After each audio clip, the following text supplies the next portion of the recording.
Welcome to mega 9 TV. ప్రపంచంలోనే అత్యధిక ముస్లిం జనాభా ఉన్న దేశం అనగానే మనందరికీ ఇండోనేషియా గుర్తుకొస్తుంది. కానీ అదే ఇండోనేషియా సంస్కృతిలో అణువణువున మన హిందూ ఇతిహాసాలైన రామాయణ మహాభారతాల ప్రభావం ఎంతలా ఉందో తెలిస్తే ఎవరైనా ఆశ్చర్యపోవాల్సిందే. ఆ దేశ కరెన్సీ నోటుపై వినాయకుడి బొమ్మ ఉంటుంది. వారి జాతీయ ఎయిర్లైన్స్ పేరు గరుడ ఇండోనేషియా. ఇదంతా ఒక ఎత్తు అయితే ఆ దేశంలో ఉన్న ప్రాచీన హిందూ దేవాలయం మరొక ఎత్తు. తాజాగా ఇండోనేషియాలో పర్యటించిన భారత ప్రధాని నరేంద్ర మోదీ నేరుగా ఆ దేశంలోని చారిత్రాత్మక ప్రంబనాన్ హిందూ దేవాలయాన్ని సందర్శించారు. కేవలం సందర్శించడమే కాకుండా శిథిలావస్థకు చేరుకున్న ఆ ఆలయ పునరుద్ధరణ ప్రాజెక్టులో భారతదేశం తన పూర్తి సహకారాన్ని అందిస్తుందని ఒక కీలక ప్రకటన చేశారు. అసలు ఆ దేవాలయం చరిత్ర ఏంటి, ఇండోనేషియాకు భారతదేశానికి ఉన్న ఆ బంధం ఏంటి? Let's watch. ఇండోనేషియాలోని జావా దీవిలో ఉన్న ఈ ప్రంబనాన్ దేవాలయం ఆగ్నేషియాలోని అతిపెద్ద హిందూ దేవాలయాల్లో ఒకటి. యునెస్కో దీనిని వరల్డ్ హెరిటేజ్ సైట్గా గుర్తించింది. సుమారు 9వ శతాబ్దంలో సంజయ రాజవంశానికి చెందిన రాజులు ఈ ఆలయాన్ని నిర్మించారు. ఈ మొత్తం టెంపుల్ కాంప్లెక్స్లో ఒకప్పుడు 240కి పైగా చిన్న పెద్ద దేవాలయాలు ఉండేవి. వీటిలో ప్రధానమైనవి త్రిమూర్తులకు అంటే బ్రహ్మ, విష్ణు, మహేశ్వరులకు అంకితం చేసిన 3 భారీ ఆలయాలు. అందులోనూ పరమశివుడి ఆలయం ఏకంగా 154 అడుగుల ఎత్తులో ఉంటుంది.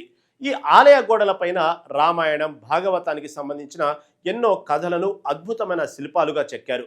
ముస్లిం దేశమైనప్పటికీ ఇండోనేషియా ప్రభుత్వం ఈ ప్రాచీన సంపదను ఎంతో జాగ్రత్తగా కాపాడుకుంటూ వస్తుంది. వేలాది సంవత్సరాలుగా ప్రకృతి వైపరీత్యాలు, భారీ భూకంపాలు, అగ్నిపర్వతాలు బద్దలు కావడం వల్ల ఈ ప్రంబనాన్ కాంప్లెక్స్లోని చాలా ఆలయాలు శిథిలమైపోయాయి.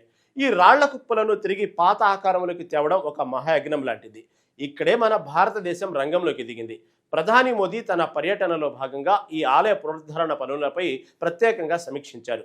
మన దేశానికి చెందిన ఆర్కియాలజికల్ సర్వే ఆఫ్ ఇండియా ఇప్పటికే ఆగ్నేసియాలోని కంబోడియా, వియత్నాం లాంటి దేశాల్లో ప్రాచీన హిందూ దేవాలయాలకు విజయవంతంగా జీవం పోసింది.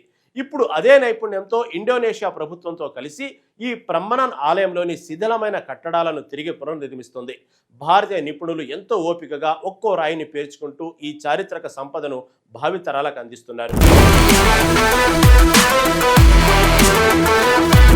భారత ప్రధాని మోదీ ఇండోనేషియా అధ్యక్షుడు ప్రబోవో సుబియాంటో కలిసి ఈ ప్రాజెక్టును అధికారికంగా ప్రారంభించడం 2 దేశాల మధ్య స్నేహబంధానికి ప్రతీకగా నిలుస్తుంది. ఇక్కడ మోదీ ప్రత్యేకంగా ఈ ఆలయాన్ని సందర్శించి పనులను పర్యవేక్షించడం అనేది ఈ ప్రాజెక్టుకు భారత్ ఇస్తున్న ప్రాధాన్యతను తెలియజేస్తుంది. స్థానికులు, పర్యాటకులు కూడా ఈ పునరుద్ధరణపై చాలా ఆసక్తిగా ఉన్నారు. ఎందుకంటే ఇది కేవలం ఒక ఆలయం కాదు, వారి చరిత్ర, వారసత్వం. యువత కూడా ఈ ప్రాజెక్టులో భాగస్వామ్యం కావడానికి ఆసక్తి చూపిస్తుంది. డిజిటల్ సాంకేతికత, ఆర్టిఫిషియల్ ఇంటెలిజెన్స్ వినియోగం వల్ల ఈ పునరుద్ధరణ పనులు మరింత ఖచ్చితంగా జరుగుతాయి. అంటే ఆలయం దాని అసలు రూపాన్ని కోల్పోకుండా పునర్నిర్మించబడుతుంది. ఇది ప్రపంచవ్యాప్తంగా ఉన్న పురావస్తు శాస్త్రవేత్తలకు కూడా ఒక ఉదాహరణగా నిలుస్తుంది. ఈ ప్రాజెక్టులో ఇంకో కోణం కూడా ఉంది. అదే విద్య, సాంస్కృతిక మార్పిడి. ప్రంబనాన్ ఆలయ పునరుద్ధరణ ద్వారా భారత, ఇండోనేషియా నిపుణుల మధ్య జ్ఞాన మార్పిడి జరుగుతుంది.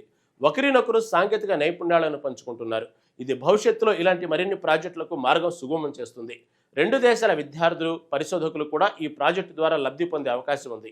భారత యాక్ట్ ఈస్ట్ పాలసీ కేవలం ఆర్థిక, వ్యూహాత్మక అంశాలకే పరిమితం కాదని, సాంస్కృతిక బంధాలకు కూడా ప్రాధాన్యత ఇస్తుందని ఈ ప్రాజెక్టు నిరూపిస్తుంది. నిజానికి ఈ సహకారం చాలా లోతైన చారిత్రక బంధాలను కలిగి ఉంది. శతాబ్దాలుగా భారత్, ఇండోనేషియా మధ్య సాంస్కృతిక సంబంధాలున్నాయి. రామాయణం, మహాభారతం వంటి ఇతిహాసాలు ఇరు దేశాల సంస్కృతిలో భాగమయ్యాయి. ఈ వారసత్వాన్ని తిరిగి నిలబెట్టే ప్రయత్నమే ఈ ప్రంబనాన్ ఆలయ పునరుద్ధరణ. కేవలం గుడులను కట్టడం, రిపేర్లు చేయడం మాత్రమే దీని ఉద్దేశం కాదు. అంతర్జాతీయ రాజకీయాల్లో దీని సాంస్కృతిక దౌత్యం అంటారు. చైనా లాంటి దేశాలు ఆసియా ఖండంలో తమ సైనిక, ఆర్థిక బలంతో ఇతర దేశాలను భయపెడుతుంటే భారతదేశం మాత్రం సాఫ్ట్ పవర్ను ఉపయోగిస్తుంది. మానవత్వం, సంస్కృతి, వేలాది ఏళ్ల నాటి చారిత్రక బంధాలను గుర్తు చేస్తూ ఇండోనేషియా లాంటి దేశాలతో భారత్ తన స్నేహాన్ని మరింత బలోపేతం చేసుకుంటుంది. ఈ ప్రంబనాన్ పునరుద్ధరణ ప్రాజెక్టు ద్వారా మీ చరిత్రను, మీ వారసత్వాన్ని కాపాడటంలో భారతదేశం ఎప్పుడూ మీకు అండగా ఉంటుంది అనే ఒక బలమైన సందేశాన్ని ప్రధాని మోదీ ఇండోనేషియా ప్రజలకు అందించారు. ఇది భవిష్యత్తులో ఇండో పసిఫిక్ ప్రాంత భద్రతకు, ఆర్థిక వాణిజ్యానికి ఎంతో ఉపయోగపడుతుంది. ఒక మతం, ఒక దేశం అనే హద్దులను చెరిపేసి అద్భుతమైన కళకు, నిర్మాణ కౌశలానికి నిలువుటద్దంగా నిలిచింది ఈ ప్రంబనాన్ దేవాలయం. భారతదేశం అందిస్తున్న సహకారంతో ఈ చారిత్రక కట్టడం మళ్ళీ తన పూర్వ వైభవాన్ని సంతరించుకోవడం మనందరికీ గర్వకారణం.